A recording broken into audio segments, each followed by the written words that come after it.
Alright, this is just the next video tutorial, part B, in relation to plotting a graph. There's three sort of parameters we'll look at during this tutorial. The first one is just looking at drawing your line of best fit. The second one is looking at how to determine the gradient of a graph. And then thirdly, we will look at how to get the units for the gradient from a graph. The first one then is all about plotting your line or drawing your line of best fit. And this is again quite similar to the technique that would have been used in your GCSE studies. Now your line of best fit should be what's defined as well-rounded. And this means having roughly equal numbers of points both above and below your line of best fit. But just not that, you also want the summation of the distances to the points above the line of best fit should be roughly equal to the summation of the distances below the line of best fit. And that might not make much sense, but hopefully when you see some examples now shortly, that'll make more sense. If you just want to pause the screen, you can just copy down these notes. Now, this line of best fit here looks pretty good for me. So you can see in this case we've got roughly equal number of points above the line of best fit and below the line of best fit. And additionally, the summation of the distances from the line of best fit above and below look to be approximately the same as each other. So if you just want to again pause the screen, and you can copy down the notes, and please do copy down the graph as well.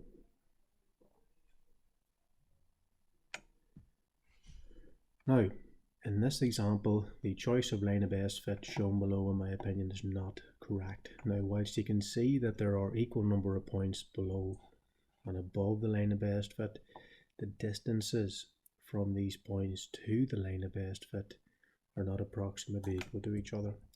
So while again they're roughly equal number of points above and below, the distance from this top point to the line of best fit is far too big when you compare it to the distance from the lower point to the line of best fit.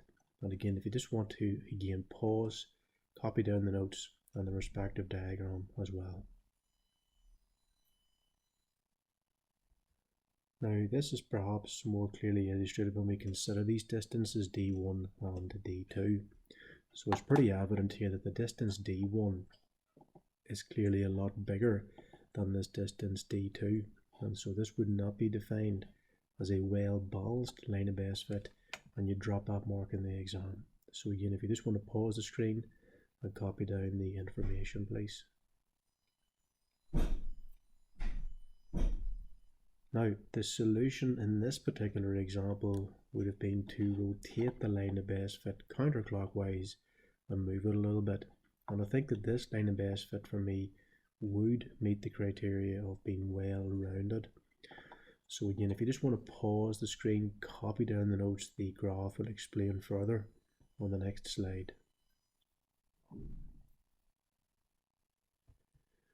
Now, while there are 2 points above this line of best fit at the top here on the very bottom, and there's only 1 point down below, the combined distances of the 2 points above the line of best fit, that is D1 plus D2, is approximately equal to the distance between the lower point and the line of best fit, which is D3.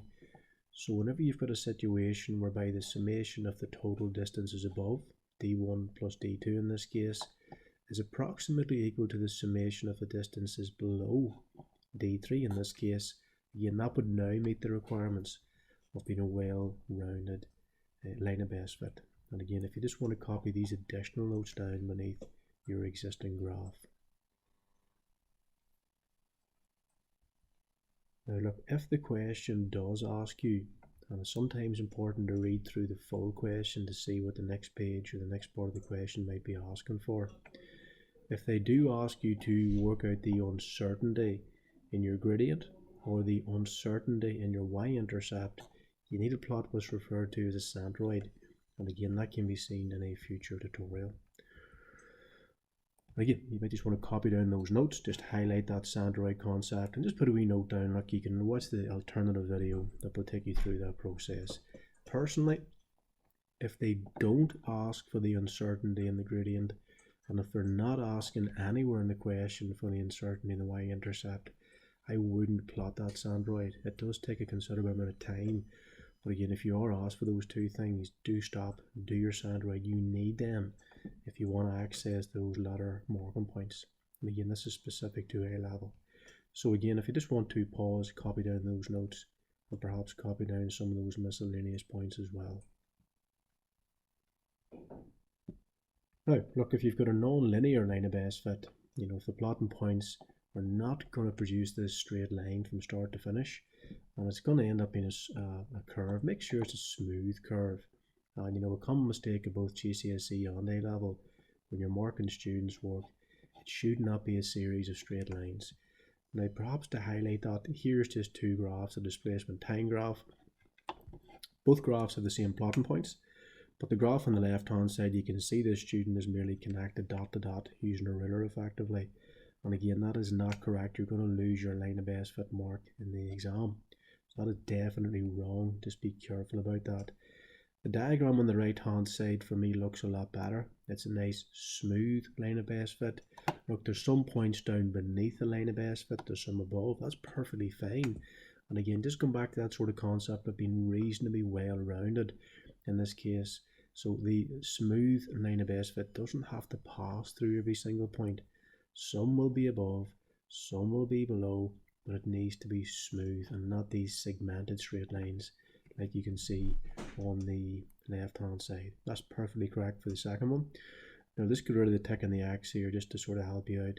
And if you just want to copy down again the notes on the respective graphs, and just a wee note down beneath this one that's wrong, and a tick beside this one, that's what you're looking for in the exam.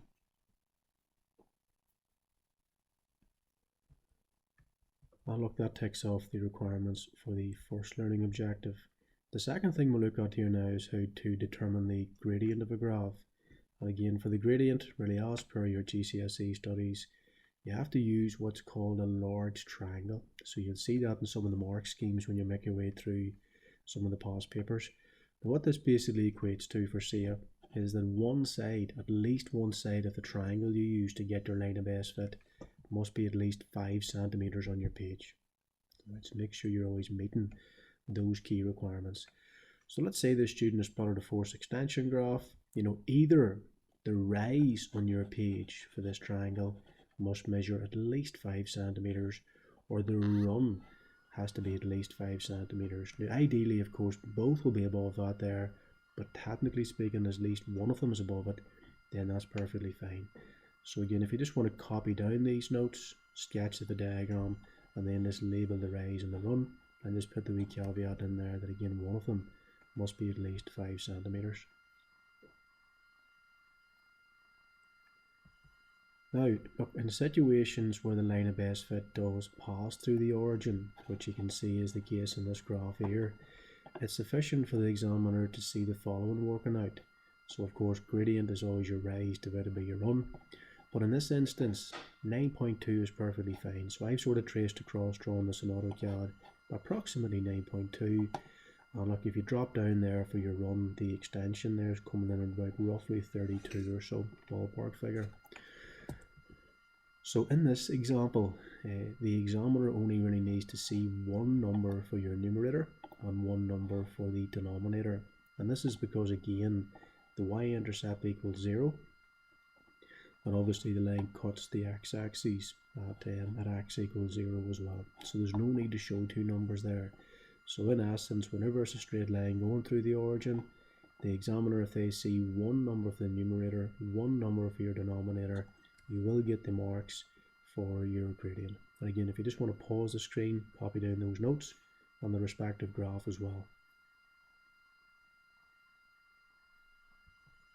However, if the line of best fit does not pass through the origin, the examiner will then need to see two numbers for your numerator, and depending, we'll see now shortly, two numbers for your denominator.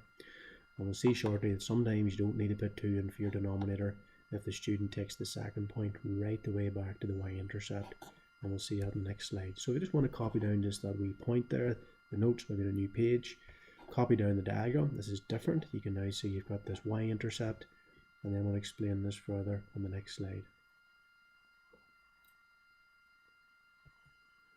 So, if in this case, the examiner would need to see the following.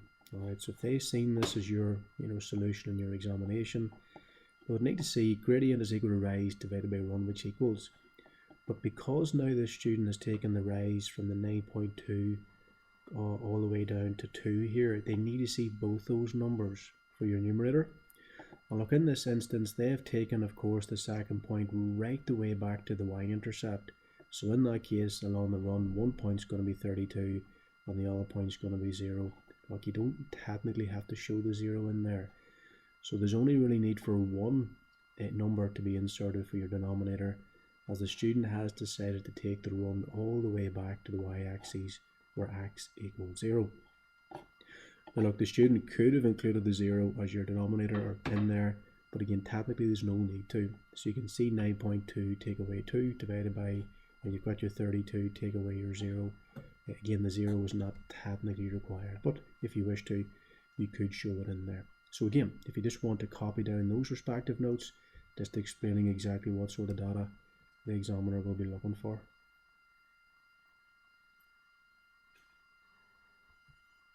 And also, caveat, you might just want to add in there again that either the rise or the run must again have a triangle of one side at least 5 centimeters. So just again, you've got those notes previously, just also super important as well. Now, if however the student took the lower point of the triangle to some other random point that is near the origin or near the y-axis, then the examiner does need to see that second number as your denominator. And look, if we go back to the same graph, look, the student in this case has taken the top point here at the very end of their line of best fit. So it's still the 9.2 on the y-axis, 32 on the x-axis. But you can now clearly see the student has decided to sort of come to some random point up along the line of best fit here, and that's giving us a run value there, an extension of 5, and a force value probably in around 3.2 or so. So in this student's graph, the examiner needs to see the following working out in relation to the gradient. Again, gradients rise over run. They need to see two numbers for your rise, both the top y variable or x value and the lower one, and then divided by the run, which is just your 32, take away your 5. Now, if the examiner in this case does not see double numbers, two numbers top, two numbers in the bottom, again, you've lost that mark, so do be careful in that instance. And again, if you just want to copy down those notes and this additional graph just to drive that key point home. And that ticks off the requirements for determining the gradient of a graph. And look, the last thing here is pretty straightforward. You've done this back in your GCSE studies. So sometimes, either at GCSE level, P1, P2, or at A level doing physics AS or A2, they might ask you what's the units for the gradient. And look, the unit for the gradient is always quite simply the unit for the y-axis, in this case newtons, divided by the unit for the x-axis, in this case millimeters. And so if we use this particular example, this graph here, again go back to Hooke's law of deformation of solids for A level, the unit for the gradient is the unit of the y-axis, just newtons, divided by the unit of the x-axis, which is just millimeters. Now look, for GCSE level, it's perfectly fine to leave a division line in there, and so that answer is perfectly acceptable, and that's what you typically see from GCSE students, newtons divided by millimeters. Now look, if you're at AS or A2, you do need to use index form. I'm sure your teacher made you aware of that, perhaps back at the very start of the course, maybe say topic 1.1, physical quantities. And then look, the answer needs to be in Newton millimeters to the -1 in that case. And again, it doesn't matter how complex the graph looks, it's always the unit for the y-axis divided by the unit for the x-axis. And again, you might just want to pause the screen, copy that all down please, and that's sort of finished up this part of the course. And that ticks off the final learning objective. You now know all the key requirements required to plot a graph for your A-level studies.